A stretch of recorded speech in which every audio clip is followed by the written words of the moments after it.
అంబర్పేట మూసి పరివారిక ప్రాంతమైన లంక పరిసర ప్రాంతాలలో 3 ఎకరాల బఫర్ జోన్పై కబ్జాదారులు కన్నేశారు. ప్రజల ఫిర్యాదుతో సంఘటనా స్థలానికి చేరుకున్న ఎంఆర్ఓ భిక్షపతి ఒక వాహనాన్ని సీజ్ చేసి అంబర్పేట పోలీస్ స్టేషన్కు తరలించారు. బఫర్ జోన్లో ఉన్నటువంటి చెట్లను నరికి కబ్జా చేసి ప్లాటింగ్ చేయడానికి చూస్తున్న వారిపై కఠిన చర్యలు తీసుకోవాలని ప్రజలు కోరుతున్నారు. బఫర్ జోన్ జోలికి వస్తే ఎంతటి వారైనా వారిపై కేసులు నమోదు చేస్తామని ఎంఆర్ఓ భిక్షపతి తెలిపారు.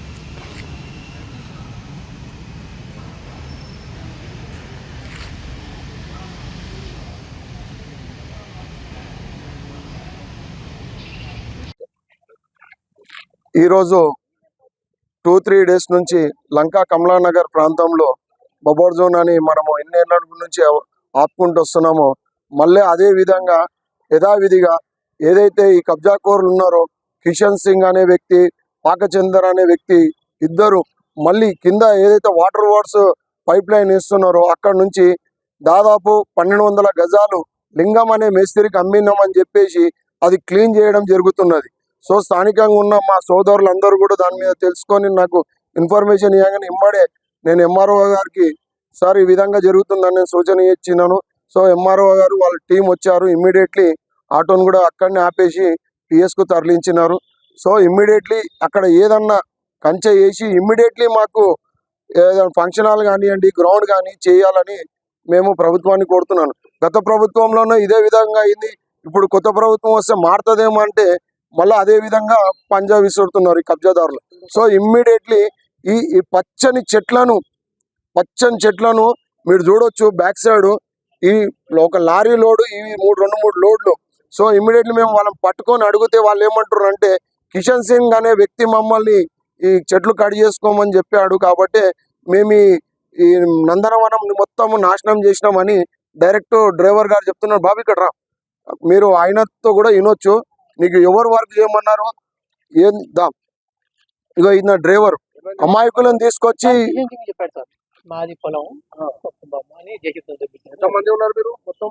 సార్ ఎంతమంది ఉన్నారు మొత్తం? ముగ్గురు సార్, ఒక ఆడ మంచి ముగ్గురు కలిసి పని చేస్తున్నారు. సో అమాయకులను ఈ విధంగా ఇరికియడము వాళ్ళకున్న ఇదైపోయింది. మొన్న కూడా ఒక 5 days బ్యాక్ కూడా అక్కడ మేము టెంపుల్ కడుతున్నాం అని చెప్పేసి ఎవరంటే మీరు చూడొచ్చు ఇగో వీడియో నేను మాది మా బాబుది అన్నట్టు మాట్లాడుతున్నాడు. ఇగో మీరు చూడొచ్చు.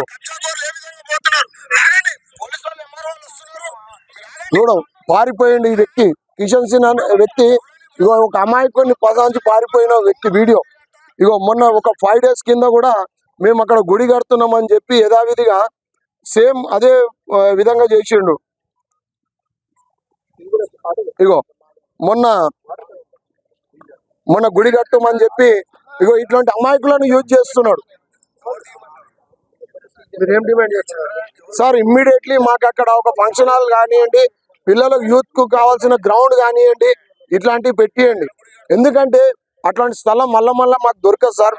దయచేసి మీ అందరికీ మేము వేడుకునేది ఒకటే, ప్రభుత్వానికి వేడుకుంటున్నాం. మా లంకా కమలానగర్ బస్తీలో ఇమ్మీడియట్లీ అక్కడ ఉన్న ఏదైతే 3 ఎకరాలన్నర స్థలం ఉన్నదో దాంట్లో మాకు ఒక ఫంక్షన్ హాల్ కానివ్వండి, ఒక గ్రౌండ్ కానివ్వండి, ఒక గార్డెన్ లాంటిది కానివ్వండి పెట్టండి. మా స్వార్థం గురించి మేము పోరాటం చేస్తలేము. మేము మా కుటుంబాల గురించి, మొత్తం మా కుటుంబాలు పేద కుటుంబాలే ఉన్నాయి. పెయింటింగు, ప్లంబర్స్, మేస్త్రీలు, ఎలక్ట్రీషియన్లు ఇలాంటి వ్యక్తులు బయట పోయి ఫంక్షన్లో మ్యారేజ్ చేయాలంటే మాకు దాదాపు లక్షల రూపాయలు అవుతున్నాయి. ఇంత స్థలం ఉన్నది, మాకు క్లీన్ చేసి ఇస్తే అక్కడనే మా చెల్లెళ్ళే మా అక్కలే మ్యారేజ్లు చేస్తాం మేము అక్కడ. సో వినండి ప్లీజ్, దయచేసి అక్కడ ఏదైనా క్లీన్ చేసి మాకు ఇచ్చేయండి. మేము కోరుకునేది అది ఒకటే. మీడియా మిత్రులకి నమస్కారం. నా పేరు శ్రీకాంత్ దేవరూపల. అంబర్పేట నుంచి ఇండిపెండెంట్ అభ్యర్థిగా ఎమ్మెల్యేగా పోటీ చేశాను. విషయంలోకి వెళ్తే అంబర్పేట నియోజకవర్గం గోల్నాకా డివిజన్ లంకా ప్రాంతంలో ఉన్నటువంటి కమలానగర్లో ఈరోజు ప్రభుత్వ భూములన్నీ కూడా అన్యక్రాంతం అవుతా ఉన్నాయి. దీనిపై సుమారుగా ఒక మూడు నాలుగు సంవత్సరాల నుంచి సామాజిక కార్యకర్త మహేష్ అన్న గారి ఆధ్వర్యంలో మేమందరం కూడా పోరాటం చేస్తూ ఉన్నాం బస్తీవాసుల యొక్క సహకారంతో. కానీ గత 3 రోజుల నుంచి అక్కడ ఏదైతే ప్రభుత్వం సంబంధించి కొన్ని ఎకరాల భూమి ఉన్నదో మూసీ ప్రహాయక ప్రాంతంలో ఉన్న భూమిని కొంతమంది కబ్జాదారులు అందరూ కూడా దాన్ని కబ్జా చేయాలని ప్రయత్నం చేస్తూ ఉన్నారు. దాంట్లోనే ఈరోజు అక్కడ ఉన్నటువంటి చుట్టుపక్కల ఏదైతే చెట్లు ఉన్నాయో అవన్నిటిని కూడా నరికేయడం జరుగుతున్నది. 3 రోజులకి చెట్లు నరికేస్తా ఉన్నారు. పెద్ద పెద్ద జేసీబీలు తీసుకొచ్చి ఆ యొక్క ప్రాంతాన్ని క్లియర్ చేసుకొని అమాయకులైనటువంటి రెక్కార్తగా డొక్కాడని బతుకులున్నటువంటి చిన్న పేద కుటుంబాలకి కొన్ని లక్షలకి వాళ్ళు అమ్ముకుంటున్నారు. వాళ్ళందరూ కూడా తెలియదు 5 లక్షలకి జాగా వస్తుందంటే పోయి అక్కడ వాళ్ళందరూ కూడా కొనే పరిస్థితి. కానీ ఇక్కడ చిత్తశుద్ధితో పనిచేయాల్సినటువంటి ప్రభుత్వ యంత్రాంగం ఏం చేస్తా ఉన్నది, దీనిపై నిరంతరం పోరాటం చేస్తా ఉన్నాం. ఎంఆర్ఓ గారికి ఆల్రెడీ మేము తీసుకెళ్లి చూపించడం జరిగింది. అప్పుడు ఉన్నటువంటి ఎంఆర్ఓ గారు తీసుకెళ్లి అక్కడ బోర్డు పెట్టడం జరిగింది. ఆ బోర్డుని ఈ డిపార్ట్మెంట్ వాళ్ళే తీసుకెళ్లి స్వయంగా కొత్త బోర్డు ఏర్పాటు చేస్తున్నారు. కొత్త ప్రభుత్వం వచ్చింది కానీ కొత్త బోర్డు మాత్రం ఏర్పాటు కాలేదు. ఇంత ముందుకు ప్రభుత్వంలో అన్యాక్రాంతమైన భూముల పట్ల ఏ విధంగా అయితే దోచుకున్నారో మనం చూసినాం. ప్రజలు బుద్ధి చెప్పారు, వాళ్ళని ఇంట్లో కూర్చోబెట్టారు. కాబట్టి ఈ రోజు హరితారం పేరుతో గత ప్రభుత్వం ఫారెస్ట్లను కాపాడాలనుకున్నారు. కానీ ఈ రోజు అలాంటి పరిస్థితి ఇక్కడ కనిపించట్లేదు. ఇక్కడ ఉన్నటువంటి ప్రభుత్వం అయినా సరే మేము ఏదైతే పోరాటం చేస్తున్నామో దానికి మీరందరూ కూడా భాగస్వామ్యం కావాలి. ముఖ్యంగా ఈ కబ్జాదారుల యొక్క చెర నుంచి ఈ యొక్క అంబర్పేట నియోజకవర్గాన్ని మీరందరూ కూడా కాపాడాలి. ముఖ్యంగా ఆ వెనకాల ఎవరున్నారు, కబ్జా చేసినటువంటి వెనకాల ఎవరున్నారు, ఈ చెట్లన్నీ కూడా మాయమైపోతా ఉన్నాయి. ఒకవైపు గ్రీన్ తెలంగాణ అని చెప్పేసి మనం అందరం కూడా పేరు చెప్పుకుంటున్నాం. కానీ ఈరోజు గ్రీన్ తెలంగాణ లేదు, ఈరోజు సాఫ్ తెలంగాణ అయిపోతా ఉన్నది. కాబట్టి మూసీ ప్రవాహిక ప్రాంతంలో ఇలాంటి కబ్జాలు జరిగినా సరే ప్రభుత్వం చర్యలు తీసుకోవాలి. ఇప్పుడు ఉన్నటువంటి ఎంఆర్ఓ గారు ఇమ్మీడియట్లీ అక్కడ కంచెను ఏర్పాటు చేయాలి. దానిపై మేము ఎప్పటి నుంచో చెప్తాం, కంచెను ఏర్పాటు చేస్తలేరు. ప్రభుత్వానికి ప్రభుత్వాధికారి పనిచేయాలి. కానీ ఈరోజు కబ్జాదారులకి ఈరోజు పనిచేస్తున్నట్టు ప్రజలు అనుకుంటున్నారు. మళ్ళీ నిజం కాకుండా చేయాలంటే ఇమ్మీడియట్లీ ఎంఆర్ఓ రేపు వచ్చి అక్కడ కంచెను ఏర్పాటు చేయాలి. ఇది ప్రభుత్వ భూమి అని ఒక పెద్ద బోర్డు పెట్టాలి. ఎవరైతే అక్కడ కబ్జా పాల్పడుతున్నారో వాళ్ళందరి మీద పీడీ యాక్ట్ నమోదు చేయాలి. చాలా మంది కూడా మమ్మల్ని భయభ్రాంతికి గురి చేసి దీని మీద పోరాటం చేస్తూ ఉంటే మేము భయపడేది లేదు, ప్రజల పక్షాన ఉన్నాం. దయచేసి ఇది రేపటి అందరికి ముప్పు సమస్య. ఎందుకంటే రేపటి దినం వర్షాలు బీభత్సంగా కురిస్తే ప్రకృతి కాపాడుతుంది. కానీ ప్రకృతి వికృతి అయితే ప్రాణాలన్నీ కూడా ఆ యొక్క మూసీ నదిలో కొట్టుకోపోతాయి. కాబట్టి ఎవరు కూడా ఆ ఏరియాలో వెళ్ళి జాగాలు కొనకండి.